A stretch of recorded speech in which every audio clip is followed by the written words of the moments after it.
Hey guys, how's it going? It's Al. Week 7, main slate's in the books, but we have the Draftkings Showdown for Week 7, the Monday night football game between the New Orleans Saints and the the shell of what used to be the Seattle Seahawks. Whatever's remaining of the Seattle Seahawks is going to be on display in this game. Not really a very exciting game. It might normally be. We've got some big names like Alvin, KAMARA, and DK Metcalf, and Lockett and everybody else, but not a whole lot of offense expected in this one. A total of 42.5 with the Saints favored by 4.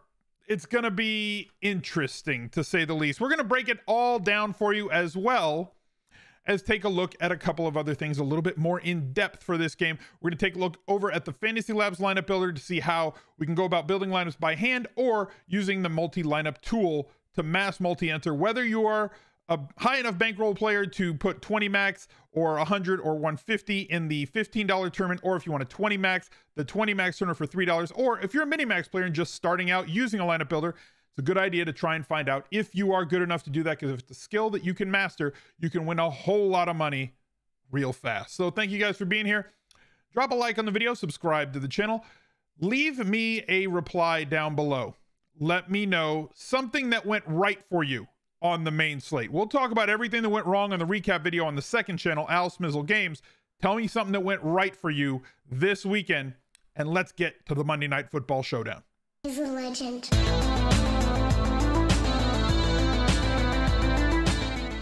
Just before I get into the breakdown, if you guys were paying attention to the pinned to the community post that I made, you saw that I came in second place in a FanDuel tournament this week in NBA. If you were looking to try out NBA during the weeks between the Sunday main slates, go over to Establish the Run. They have great football coverage, but they also have an industry-leading basketball package, whether it's for the in-season DFS package here that runs all the way through the NBA Finals, so 30 plus weeks of NBA DFS information, private shows, content, projections, in my opinion, the best in the industry, as well as you can add their player props in a bundle if you'd like. If you use promo code SMIZLIFE at checkout, or if you go to smizzle.tv/ETR, if you're a new customer, you get 10% off of that. So if you're going to play daily fantasy NBA and want to take it seriously this season, I highly suggest taking a look over at the great products that they have there. So looking at this Monday Night Showdown, oh my goodness.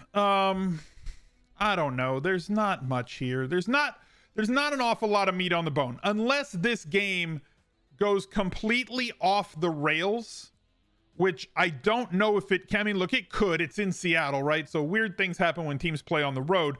But the Saints are a super elite defense, first of all. And secondly, they have Alvin KAMARA.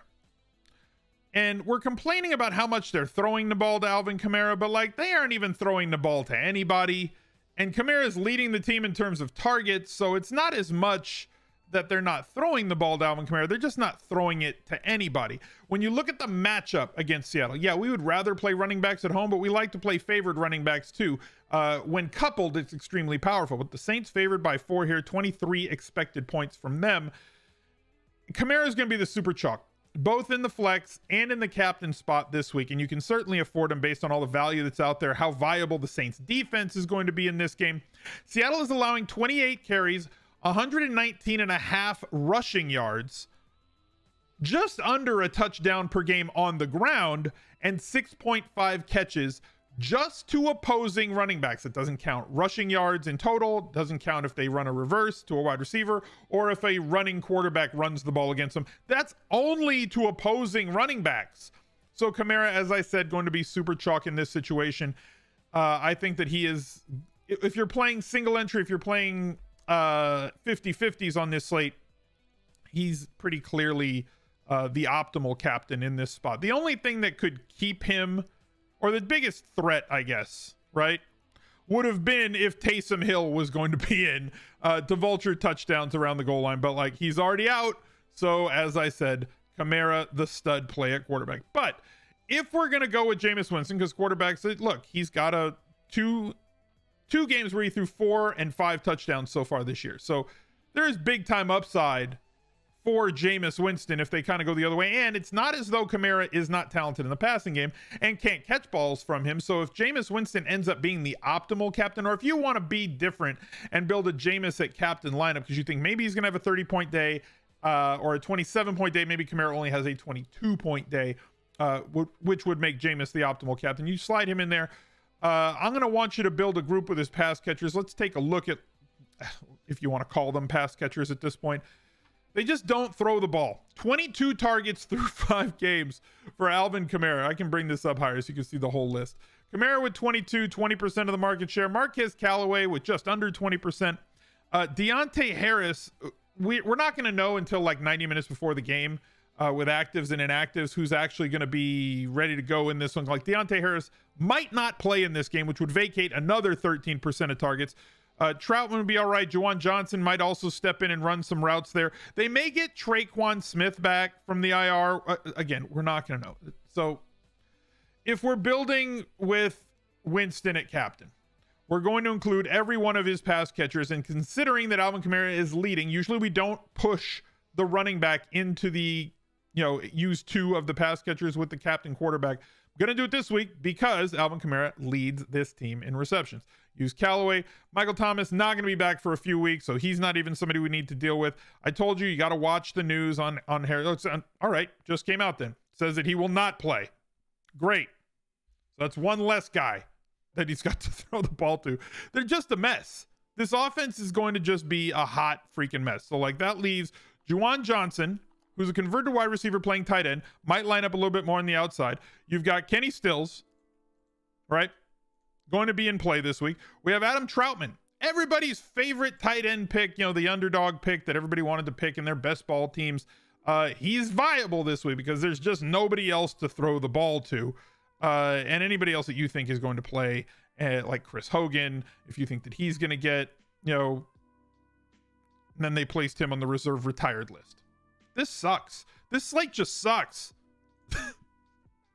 Ty Montgomery got 1 tackle on special teams. Somebody's going to have to run routes on this team. Pair 2 of them with the Jameis Winston team or group, sorry. And coming back, we're going to put every offensive player.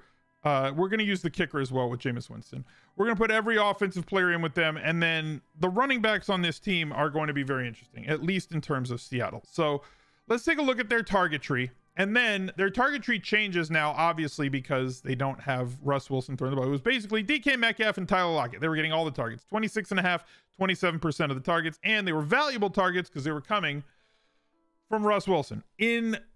Since Smith took over, Lockett has gotten 11 targets. DK has gotten 10 targets. DJ Dallas with 6. Disley and Swain tied with 5, and then a couple of people with less. Swain has kind of moved into that clear number 3 role. As I said, the Saints defense is getting healthy here. Like they're already an elite defense. They're getting 2 of their best pass rushers back in this game against Geno Smith. My notes for Geno here are Geno Smith, yikes. And then obviously we're going to have Marshawn Lattimore, who's going to spend a lot of time on DK Metcalf this week. So typically when something like that happens and you have an actually elite shutdown corner that is locked up on one guy, rationally and reasonably, some more targets are going to funnel towards Tyler Lockett and Freddie Swain, possibly the tight ends. So looking at pricing at this spot, and then we have to also talk about Rashard Penny was designated to return from injury reserve on Friday. He's excited. He's chomping at the bit. He's ready to go Monday. And as we just saw, they really don't have much else at running back. He's only priced at $2,600. They have Travis Homer, Chris Carson's on IR. Looking more towards the top, they have Alex Collins, who has done well when given opportunities, right? Said he looked good Saturday. He's ready to play on Monday night. I kind of feel like Collins is going to be the lead guy. And then we're going to see some Rashard Penny. And if Collins gets dinged, it's going to be a lot of Rashard Penny behind him. And then maybe DJ Dallas is kind of an all-around pass catching back. So the Rashard Penny stands. I was taking him in like the last round of best balls this year, along with Gainwell, along with Jet McKinnon, just the RB5, RB6. We're excited that he's actually back on the field. We'll see what he can do. As I said, Lockett is probably going to get some more targets funneled his way in this spot because of the expected Lattimore coverage on the other side, at least the vast majority of the time on DK Metcalf. But of the 11 targets that have been thrown his way from Geno Smith, he's only caught 3 of them. So hopefully they can get a little bit more on the same page with another week of practice. In this Jameis Winston group, we're going to include basically every offensive player. And yes, they are somewhat offensive. Disley and Everett kind of ran they're coin flippy at this point. Both of them ran like 18, 19 routes last week. So it's not even a situation where one of them is establishing themselves over the other one. You can include either one. I'm going to use at least one of the players in my Jameis groups coming back that way. I'm going to be a little bit more liberal, one, depending on the weather for this game. And because of how turnover prone both quarterbacks are, I might be a little bit more liberal in the lower scoring games with allowing a second defense or kicker from these teams. Typically, I limit to 1. I don't think that we're going to see a big variety of captains in this spot. I do believe that touchdowns are going to be somewhat at a premium here. So I'm not going to allow, look, if the optimal captain at the end of the day is a kicker or a defense, and nobody can outscore a kicker or a defense, those are just showdown slates I'm going to lose. I will allow probably for 2 of them to pop up in the flex spots, but I'm not going to allow. If you want to have a defense be your captain, go ahead. I just think that you're way on the wrong side of the math on every single showdown, considering how many people are putting a kicker or a defense in captain, added to or compared against the number of winners that come from a defense or a captain. You're overweighting with the field. The field is way on the wrong side of the math, and that's not where you want to be. You want to take advantage of those things. So looking over at the Fantasy Labs lineup builder, I've got my template built in here, the rules that I just talked about. Pair your captain quarterback with at least 2 wide receiver, tight end, or kicker from the same team. Pair your captain quarterback with at least 1 of the offensive weapons from the other team. If you think DK Metcalf can get off, if you think that Lockett's going to bust a couple of deep ones in this game, or if you think that maybe Marquez Callaway is going to be the optimal captain, you should be pairing their quarterback with them. Same with the tight end. I don't think they're going to see an optimal tight end this week in captain, and limit to at most 1 defense or kicker from the same game. We come back over to Joe. You can see I've excluded kicker and defense from being there in the captain spots. And I'll bump this to 2 for you guys just for the sake of doing this video.